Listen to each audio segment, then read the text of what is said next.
the Pod Fiction. Hello everyone, I am jumping in at the start of this podcast to let you know via my iPhone, because that's what I'm recording on, because I don't have my mic with me, because I'm in New Mexico at the moment, location scouting for our next film. I've just been informed by the PR company behind Cyrano, the fantastic film, that their release date has been pushed back from today to February the 25th, which means obviously it's too late for us not to put the Joe Wright and Erica Schmidt podcast episode out, but it does mean we can move the Peter Dinklage and Kelvin Harrison Jr.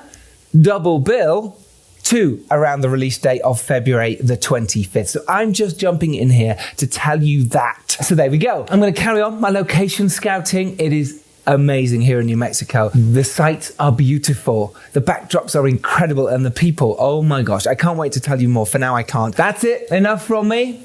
Time for the main event.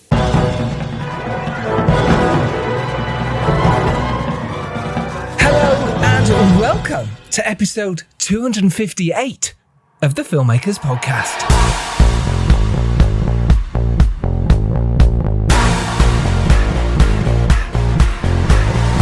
This is a podcast where we talk films, filmmaking, from indie film to studio films and everything in between.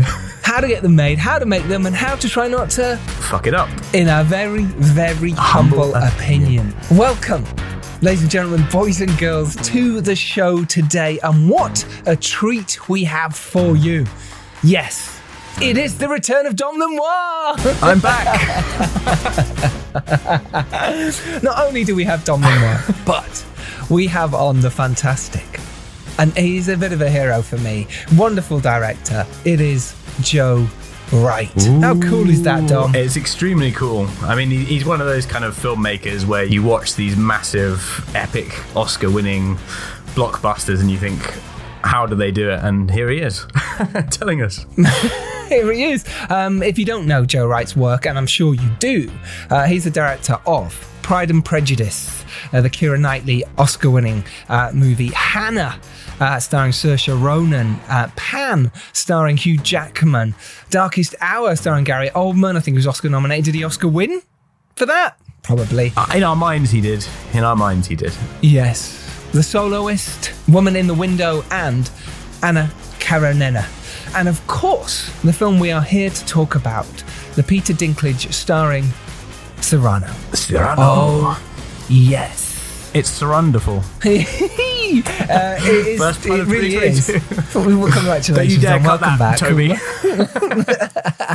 Honestly, this is so great. It's not only have we got Joe Wright, but this double header sees us have the wonderful screenwriter as well, Erica Schmidt, joining. She joins afterwards, so we'll come to her in a bit. But first, Dom, what did we chat to Joe Wright about? We talked about how he likes to do lots of rehearsals, the craft of directing, and why he uses the same crew from production to production. He talks about working with up-and-comers like Saoirse Ronan, how he gets performances out of them, but also how he gets performances out of established stars, such as Peter Dinklage, or the fantastic Hayley Bennett, who stars in Cyrano, but also, Dom, you're a big fan of hers. She has starred in some other brilliant films and TV recently, including The Girl in the Train, Marley and Me, The Magnificent Seven, and last year's Oscar contender, The Devil All the Time. So she's done some really good films. And she's brilliant in Cyrano as well. She's pretty much, well, she is the affection of Peter Dinklage's eyes as Cyrano de Bergerac. It is a retelling of the movie Cyrano de Bergerac. It's a musical. It is wonderful. It is beautiful to look at. Joe also talks about what he looks for from his crew and the teams he works with and how he collaborates with them. Oh my gosh. I love talking to Joe. I love talking to established directors like this as well as indie film directors, but I love listening to their, how they feel, what's going on in their minds. The pressure behind it all, the immense feeling of, you can cast who you like, you can kind of make films you want to make. The pressure's harder now. Yep. It's your vision, and I think he's done an amazing job. I think the thing I like as well is that I feel like a lot of these very high-end filmmakers, like maybe they had these kind of interviews when they were, more in the early indie world, but a lot of the time they don't really get asked about their process. And this is such an interesting sort of opportunity to find out things that you just don't see that much from them. Because it's usually sort of press junkets and the sort of, media and trivia and, all the sort of stuff that goes with a big release. But it's really great to get into the details of the filmmaking process. Oh, it really is. It really is. Two great hosts. Yeah, that's basically what it is, Dom. Before we get to the episode, though, Dom, there's some interesting news this week. We put out a wrap-up. It's called The Wrap-Up. We put it out every Sunday. If you're not getting that, then do sign up. Look in your spam folder. Well, look in your spam folder first, but it's probably not there yet if you haven't signed up. Do sign up, because we curate news of the week from various platforms like IMDb or Hollywood Reporter or Variety, and we put the best ones that we think will suit you in there. Which could be kit of the week, it could be latest information where you can get funding, or the latest productions that are happening. If you want to sign up, link to that is in the show notes. And also, you can also sign up to the Patreon, which goes to Charles's holiday fund. Nervous laughter. Yeah, that £26 goes really far. But you can, the Patreon, we have loads of behind the scenes bits and pieces on there, and it's only going to grow. So those of you who have joined, we're about to put a load of new stuff out there, including our Desert Island DVDs. Dom is going to be our first person on. How exciting. In the wrap-up this week, which comes out every Sunday, by the way, there was an article which I thought would be really good for us to have a chat about. And the title was, from the Hollywood Reporter, Why Production Companies in 2022 Will Need to Get Big or Go Home. And I found this really interesting because there's a lot of huge companies at the moment that are buying up the other companies, which is kind of taken away from indie films a lot. Let me explain a little bit. So there's a massive merger between Discovery and AT&T at Warner Media. That is happening. Amazon have bought up MGM for about $8.45 billion, and Reese Witherspoon's company, who make Big Little Lies, sold her company for $900 million to Blackstone Group, as well as loads of others that keep happening all the time. And the BBC have been doing this for quite a few years now, buying up production companies. In the UK, they took control of House Productions, who made Benedict Cumberbatch's Batch-star of Brexit, The Uncivil War, and the new miniseries Sherwood. They also bought out Clerkenwell Films, who made TV's Misfits and The End of the Fucking World, and Lookout Point as well, which produced Gentleman Jack. So this is happening a lot. And I suppose it was interesting. I wanted to talk to you, Dom, and what our thoughts were to our listeners about what we feel about this, and how does this affect us as independent filmmakers? Well, it's a tricky one because as a viewer, in a way, it's quite good because it means that a lot of production companies that are putting out good content suddenly have a lot of funding to make big productions. But then, as an indie filmmaker, it makes things a lot more challenging because already the industry is kind of going in a direction, and it has been for some time, where those kind of mid Hollywood indies have either shrunk or gone up in price. So you have these kind of blockbusters or the studios with all the money, and then it sort of goes this big gap down to indie. And so in a way, for the lower end, it could be shrinking that even further down in terms of making those low budget things on your own. If you can't sort of rely on production companies because they're being bought out, I suppose it makes things more challenging for the filmmakers. It does. What it does do is open up this new space, though. It opens up a space of independent financiers who are looking to get into the film world space. Because now all these big companies have been bought up. They don't need necessarily the money of these financiers, and certainly not, hey, maybe 1 mil, 3 mil, 250 grand, whatever you're making your film for, or 20 grand.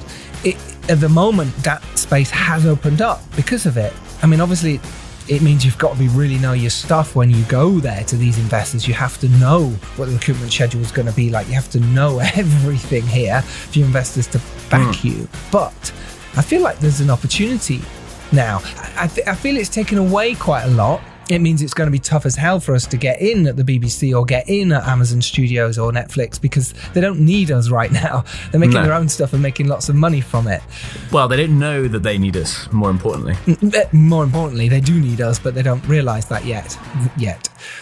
So therefore, we've now got to be clever about what we're doing with our films. And me and you, we want to be making movies in the 3 million range upwards, but that's the 100 million. 100 million. But you're right. You're right. It's hard it just to get that opens money. up. It is. It opens up a whole bunch more options in terms of what you can do, where you can shoot, what kind of crew and cast you have access to, and it is. I think all filmmakers, well, most filmmakers enjoy moving up a certain point in terms of budgets, and those ranges they do open a lot of options. Yep.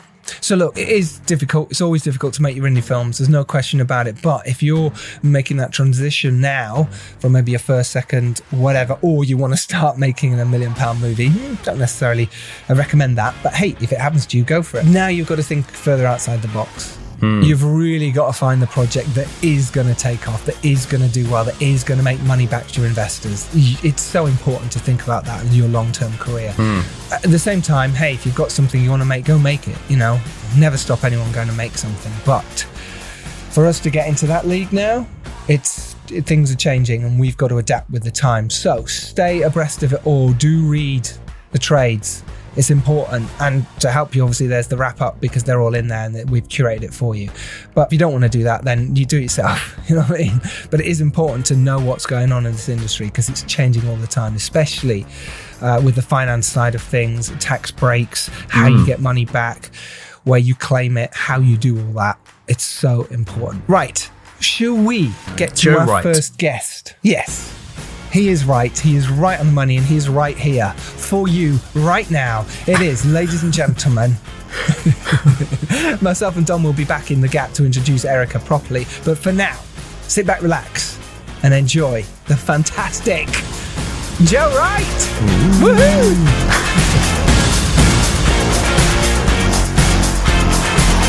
Hello, buddy. How are you? Hello. I'm good, thank you. You've got amazing skulls there behind you. Yeah. It's all part of the spirit, keeping the exactly. Yeah, keep the spirits close. Yeah, you've got to.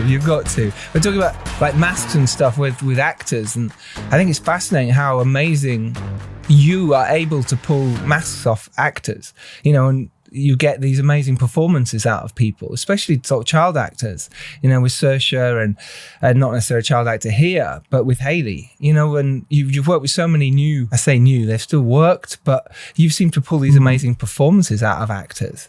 Hayley Bennett is perfect here, in Cyrano. What is it that you like to do with up and coming actors, young actors, that they can trust you? I don't know. I think I try to make people feel relaxed and kind of supported and seen, and like they have ownership of the movie. We always do 2 or 3 weeks rehearsals before any shoot, and that's a period of eating lunch and drinking tea, really, and telling stories, telling stories of our lives, of our childhoods, and so I think that really helps as well. Yeah, I think the rehearsal period is fascinating because you with all your films you like to rehearse, right? That's kind of your thing. It's like spending that time with your actors, and again, then like that trust must come from there, right? Do you kind of demand it in a way? Not demand is the wrong word, but it's important for you. Yeah, no, certainly. I mean, unfortunately, traditionally, actors in film don't get paid for rehearsals. So sometimes, if they're busy actors, the agents try and, slide another film in there. They don't want them to rehearse with no money. Exactly. They go, well, I could make some more money out of them. Yeah, exactly. But no, I do. I kind of, if they don't rehearse, then they don't do the job. Right. I love that. I think it's really important. I suppose it's very important as well when you're doing sort of long set pieces where there's a lot at stake and there's a lot of moving parts as well. Because you don't want to be going through like a 7-minute sequence with 50 extras or that kind of scenario, and then someone sort of doesn't know what they're doing halfway through it. Yeah, I mean, we do some blocking of actual scenes, but it's less about that and more about kind of getting to know each other. And for the actors to get to know each other's rhythms as well. I'm very kind of keen on the idea of how rhythm can determine the shape of a scene. And so we work a lot on rhythm and work a lot on kind of I don't quite go as far as trust exercises, but it's bordering on that. It's bordering on. If someone went, would you just mind standing behind me? I'm just going to fall backwards. You'd go, okay, let's go with it. But yeah, I know what you mean. It's that fine balance, isn't it? But here with Cyrano, obviously it's a musical as well, so you need rehearsal. This is dance, numbers with all your fantastic choreography in this.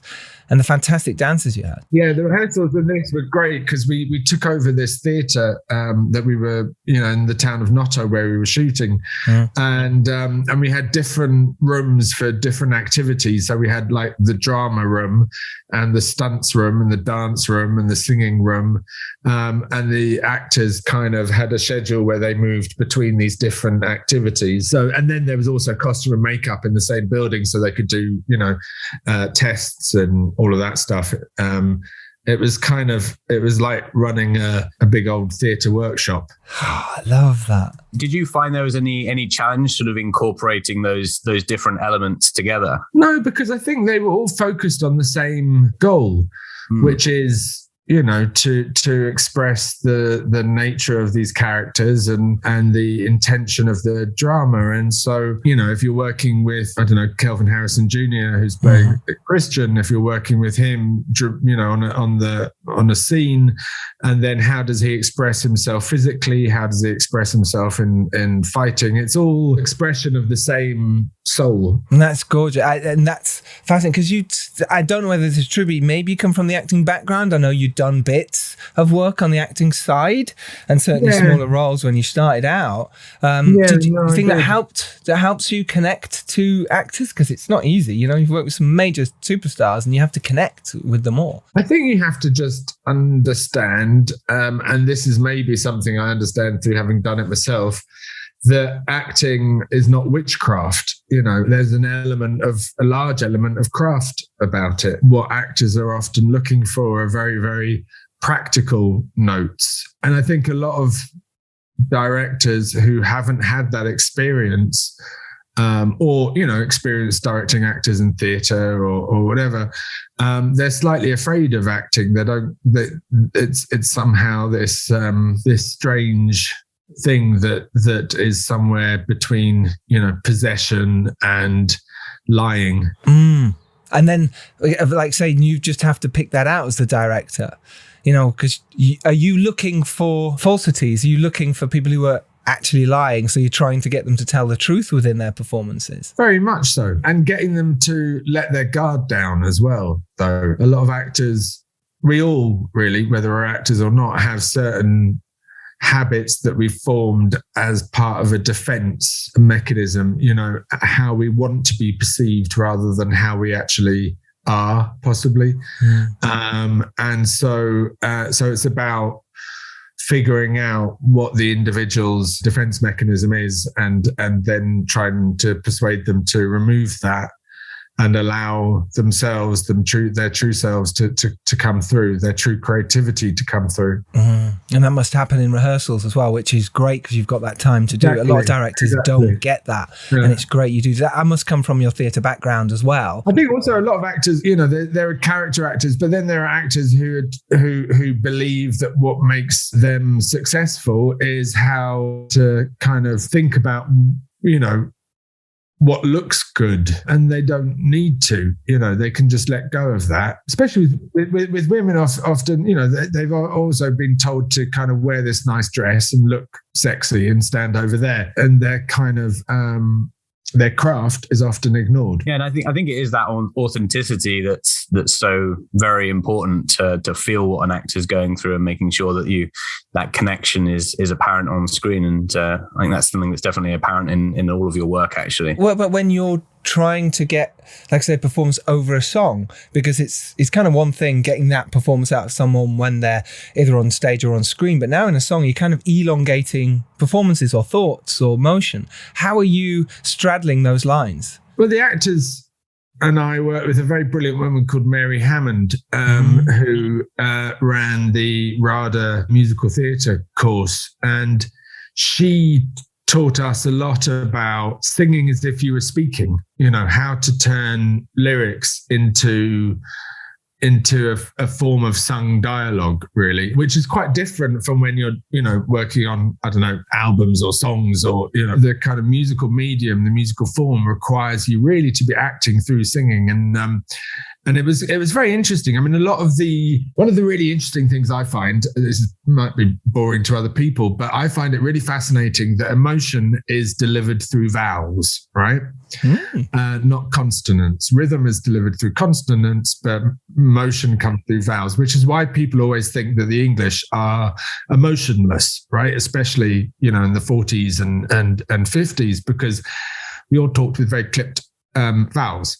We didn't, people think of it as being talking with clipped consonants, but actually it's talking with very clipped vowels. And so that means that we come across as less emotional, whereas Americans talk with very long, extended vowels. And so we possibly think of them as being over emotional. So with singing, you're working with the vowels predominantly, and that's why there's so much more room for emotional expression, is because it's the sound of a vowel that gives you that emotion. Is that what you look for with actors then as well, in terms of being able to get performances out? Because the performances that you've sort of pulled out in Cyrano are gorgeous. It's just delightful to watch, and they're almost in their own wonderful bubble of their emotional ball, and I love that. I loved how it just continued their emotional arcs. I think that's really fascinating here, and I wonder how, well, I suppose it is part of what you're saying here. And you look for that, though, when you're trying to find new performers, when you saw Hayley on stage, but with your cast with Calvin. I look for actors who are skilled. I wouldn't hire an electrician who wasn't skilled with electrics, Sure. And it's fine if that electrician is self-taught, but I'd kind of prefer it if they'd gone to college. And it's the same with actors. Sure, I'm looking for an emotional availability, and most importantly, I'm looking for an imagination. I'm looking for someone who has a really strong dramatic imagination. You mentioned Saoirse Ronan before. Even at 11, that kid had incredible imagination specifically for acting. But I'm also looking for people who have an ability, a level of skill and practice that means that those imaginings or those emotions can be expressed dramatically, and that's to do with an understanding of the craft, an understanding of what words do, an understanding of rhythm. There's a note which I give often to actors, which is to pick up your cues. That means, don't pause between the last actor's line and your line, right?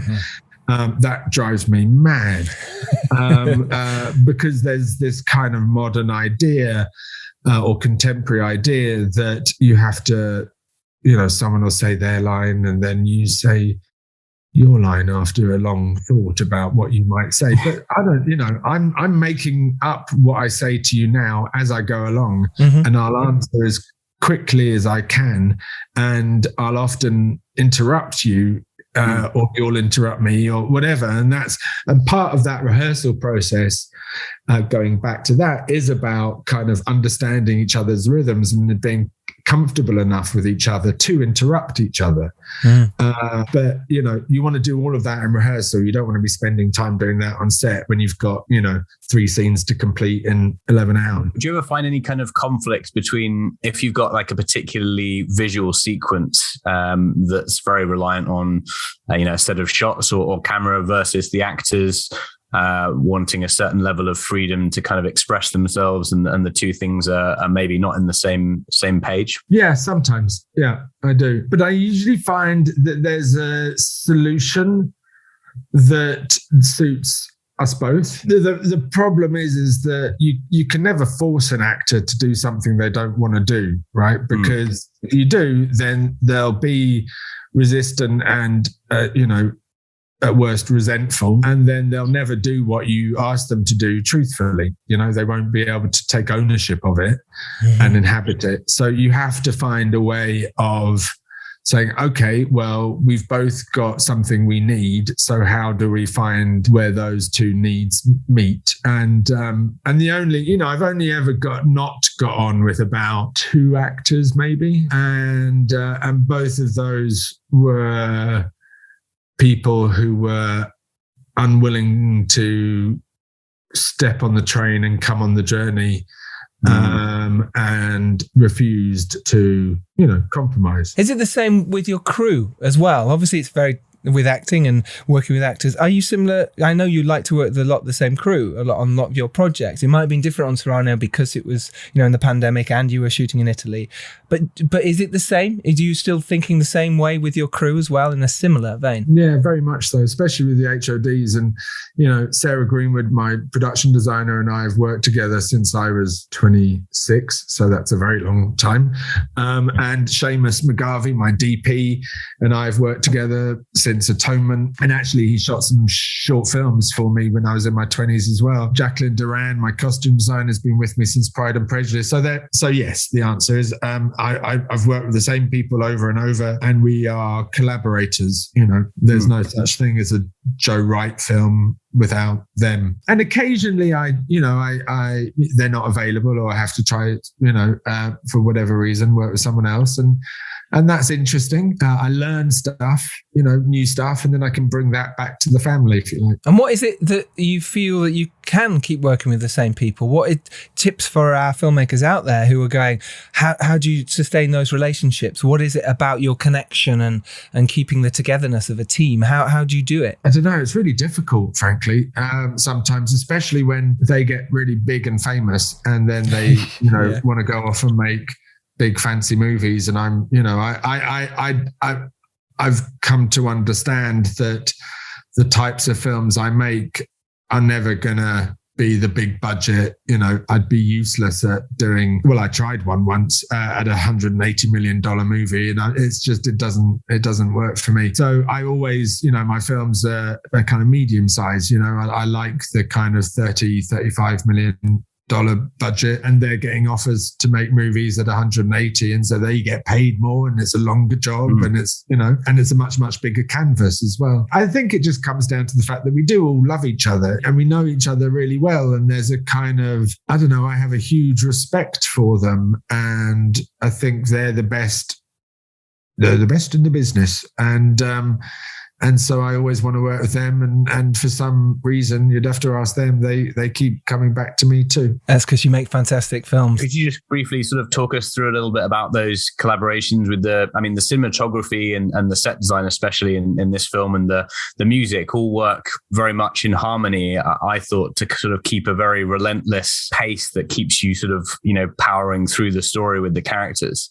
Maybe just a little bit about that kind of collaborations and how you start working with them once you get the script and you start getting them on board the film. It's very different with all of them. With a lot of directors, the DP is the first person to come on board. With me, the designer is the first person really to come on board. And Sarah Greenwood and I start discussing the script, and we have a secret weapon who is this incredible picture researcher.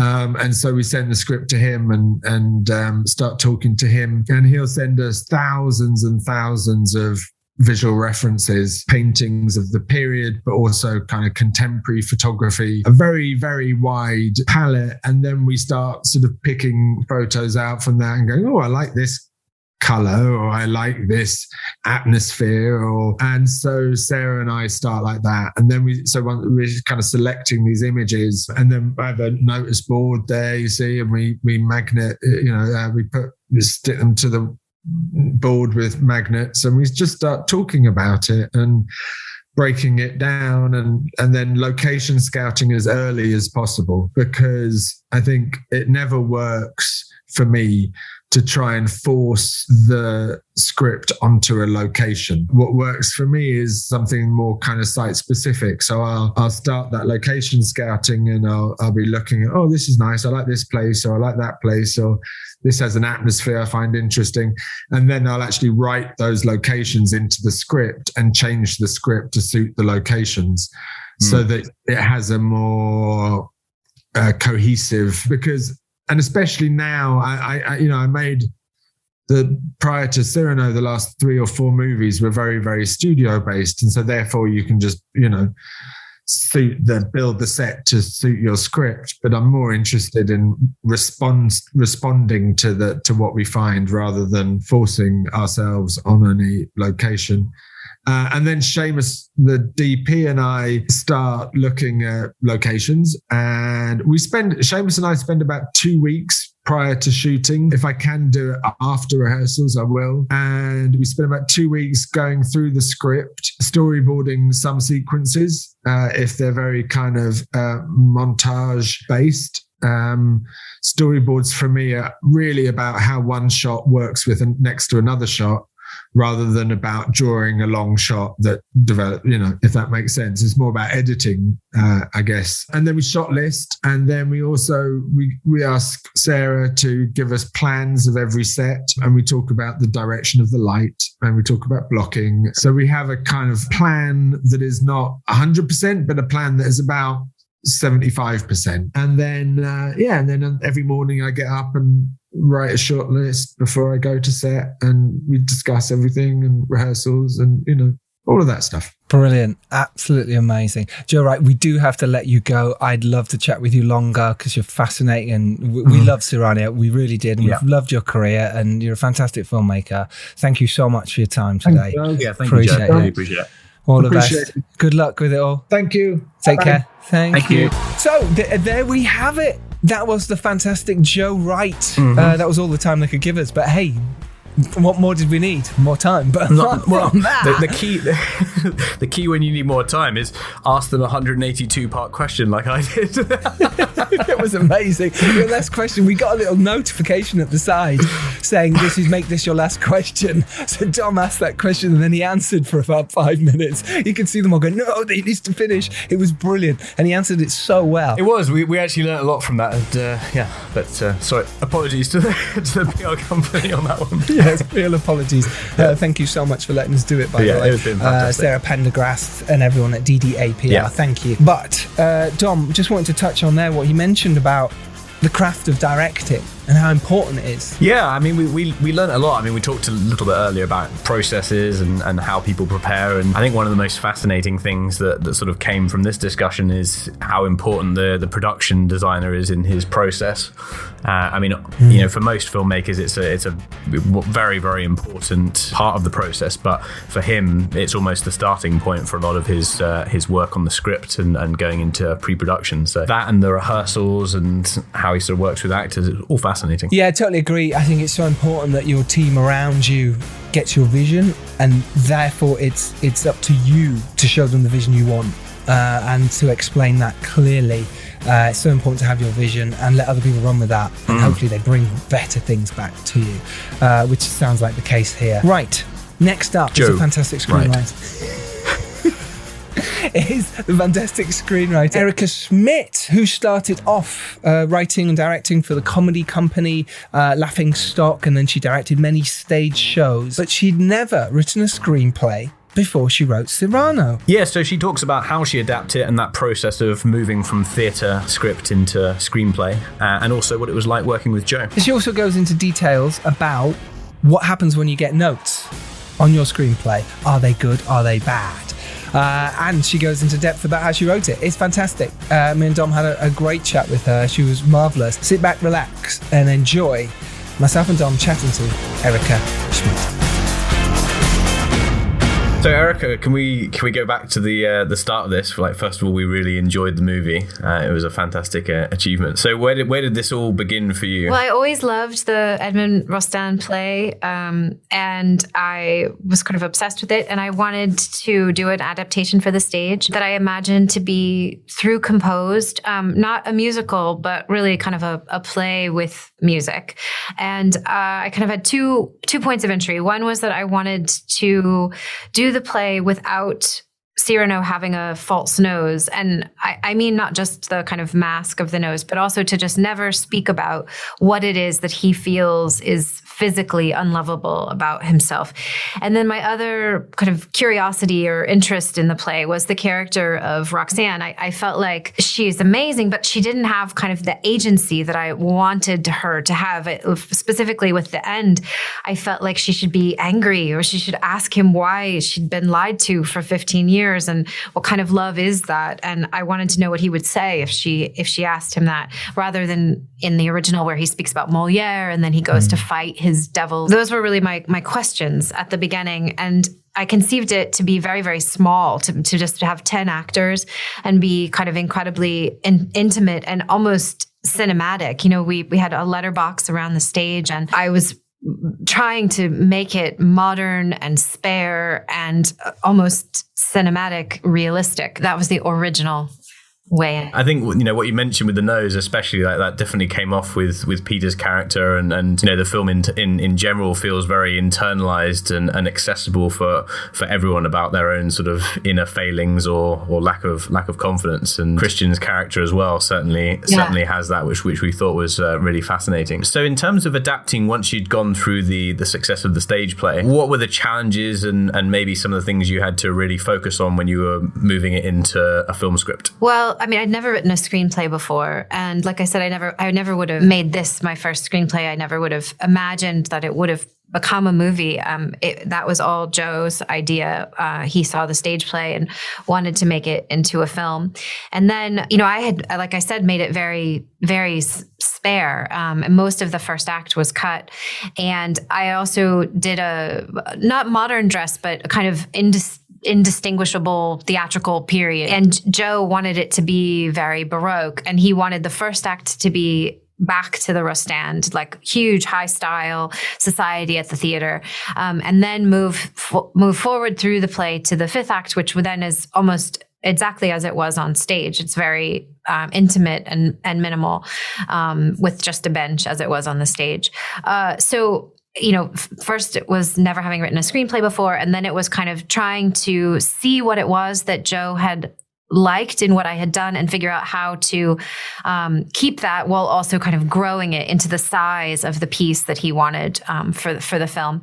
And then the songs had to be kind of conceived of in a different way for the film, because they're quite long, and how they can happen and be these kind of windows into the character's soul and feel intimate and personal, but at the same time keep the action moving, which is very different than what it was on the stage. And that was a real joy to kind of figure out that puzzle. Yeah, it must have been. How incredible. I suppose it'd be really interesting to talk about the actual going from writing it as an actual stage show to the script stage in slightly more detail. I know we've touched on it there. And obviously you'd come from a comedic background anyway. You know, you'd performed, you'd made stuff in comedy in the past, sort of with your companies. So it's really interesting to know your journey. It'd be really interesting for us to know what made you sort of want to sort of become this playwright at first, and then we'll talk about the screenwriting side. Well, I mean, I direct plays. That's what I've been doing for 20 years. So I usually adapt things that I want to direct. That's kind of the stories that I'm interested in telling. And, you know, the reasons for that are, you know, as different as there are stories to tell. I mean, you know, and this one I was really drawn to because of the love of words, and the love of poetry, and how desperately all of the characters want to be loved, and how they fear at the same time that they are themselves unlovable. I just really related to all of those things and really wanted to spend time living in that world. Yeah, and it really does show. How did you adapt it in the first place then to put that show on? Were you because you're already thinking about how to do that? What was your process to dive into that as a writer, to turn it into the sort of brilliant musical that you did? Well, I looked at every extant translation and adaptation that exists, and kind of went line by line, looking at everything that's been done before, and trying to find what the heart of what Rostand was saying is. Like, what are the consistencies? What are the consistent words? And what are the consistent phrases? And what's the main idea? And then, to filter that, I was listening to Bryce and Aaron Dessner's music while I was adapting it. So I was having kind of the richness of their sound against the richness of Rostand, and then trying to just take the essence of it and make it as pure as possible. And I love poetry. I spend a lot of time looking at poetry. And so I was trying to be like, a monk about making sure that the poetry was the best that it absolutely could be. Like, what are these letters that he's sending to her that she's committed to memory? What are the lines, and can they be as good as I can possibly make them, And then Matt Berninger and Corinne Besser's lyrics really became the poetry of the piece. And integrating the transition from the spoken word to the sung word was really important to me. Again, because it's not in any way a traditional musical. So for these characters to behave on stage in a cinematic way or in a very realistic way and then begin singing is really different than if you're talking about, seeing Cinderella, which we just saw, which is so wonderful. The Andrew Lloyd Webber, but it's a just different style of performance. So I was trying to kind of marry all of those worlds. So how does it work from a structural point of view? Do you put together a treatment for this off the stage one? You sort of do a first draft, and then Joe sort of adds notes, and then you try and sort of add the music in. How's that kind of collaboration work? No, my stage play had all of the lyrics in it, and then also all of the musical cues, because I had chosen which sketches of the Dessners I was using for which parts of the play. So, originally they had all of these names like Sharptown and Coyote and Tisvold, and I would set them into the script. So, and then we would just press play on the sound system in the room, and they would play underneath the actors. And so then when I first started working on the screenplay with Joe, I took my stage adaptation and put it into screenplay format. And then I had to, start over essentially. And, he asked me to remove all of the track names because he said, nobody knows what that is.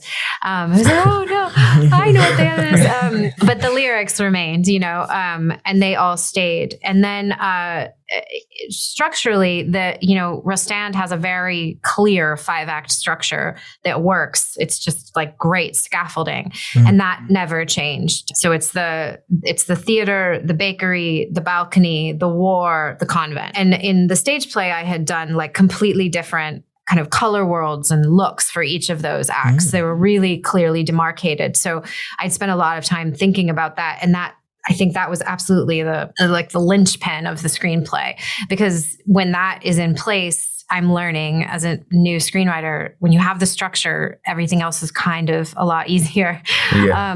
So then, like I had said, Joe wanted a bigger first act, and then so the dialogue and the kind of all of the characters, I'd cut Valvert from the stage play, so that was all new, and I went back to the Rostand to kind of create that first act for Joe, and then the fifth act is really kind of as it was, even the dialogue pretty much. Was there any challenge in terms of where and the way that the music comes in terms of the film version as opposed to the stage play? And cause I think as a film, like one of the successes is it does feel very seamless, the way that the drama sort of unfolds into the film. It's almost like time sort of stops for a moment, and then it sort of flows in quite naturally. Well, Joe and I talked a lot about how he wanted to get into the songs, and then like he would say, I need like 10 lines of dialogue that I'm not going to use, that I can fade out on so that I can bring up the song. But then the music itself, Aaron and Bryce Dessner did the score, and it is different than it was in the play. There are elements, but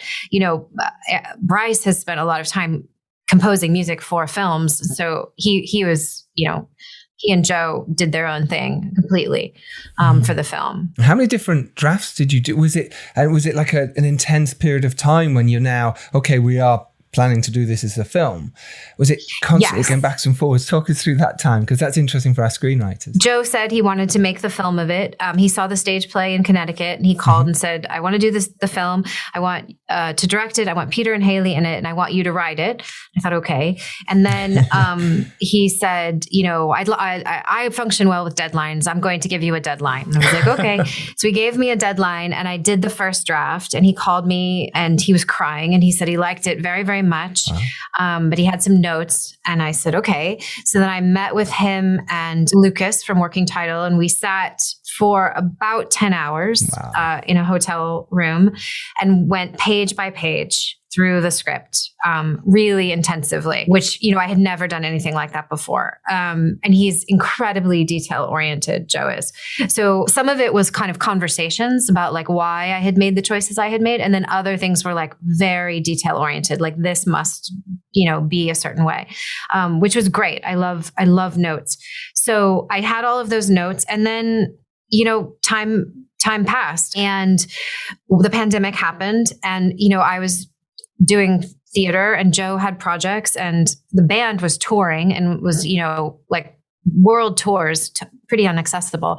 And then Joe called in June of the pandemic and said, it's my birthday and I really want that second draft. I think I can make this happen. I think I can make it happen in the pandemic. I need you to give me the draft. And I had been working on it, but I had other things. I couldn't really conceive that it was actually going to happen. I don't know how to say that in a way where I don't sound like an idiot, but it's just true. I'd never done it before. It seemed impossible. And so I said, okay, it was the pandemic. So I sat down and I made sure that second draft was everything I had wanted it to be. And I sent it to him 10 days later, and he called me and he said, it's ready. Because my email to him was, this is just like, this is between us. Don't share this with anyone. Please give me notes. And he called and said, it's ready. I would like to send it. And I said, okay. And he sent it. He sent it. And about a week later, MGM had bought it. And 3 months later, we were in Sicily filming. That's amazing. And that's really Joe. He really pushed hard to make it happen. I mean, even when he was told there was about a 5% chance that he would ever get through the whole film because of COVID.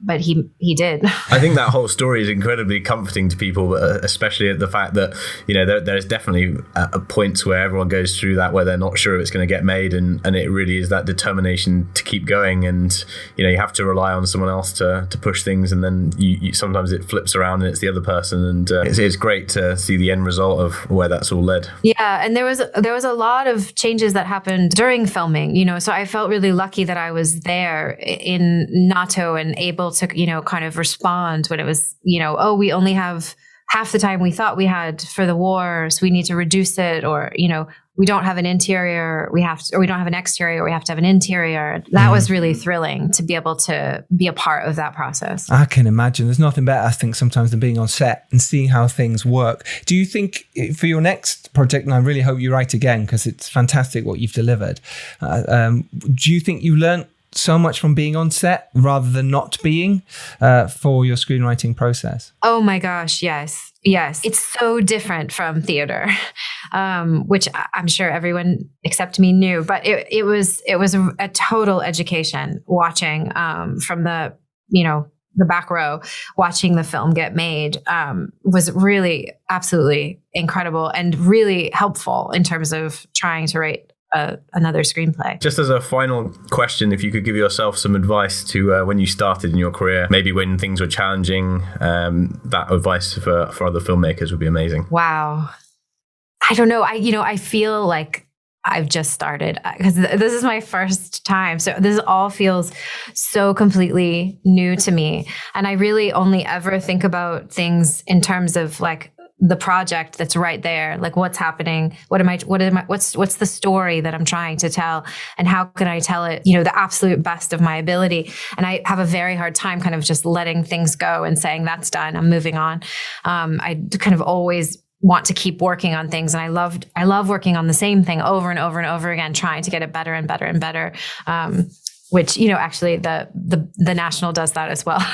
So that was a good synchronicity there. But I really, I don't know what I don't feel like I'm in a place to give any advice to anyone. It's so wonderfully humble of you. We do have to let you go, sadly. We could talk for ages about your process. I imagine you're going to direct films one day. I can see it in you or feel it in you. But good luck with whatever you do next. All the best. Congrats for Cyrano. It's amazing. Thank you so much. Thank you so much, Erica. It's been a pleasure. Thank you. Bye. Bye. Remember, you can go out there and make your movie. And if you're lucky enough to rise up and do well, it is your duty to send the elevator back down. We will see you next Tuesday, as always. Go support indie films and go try and make your film. Why not? Take care. Bye-bye.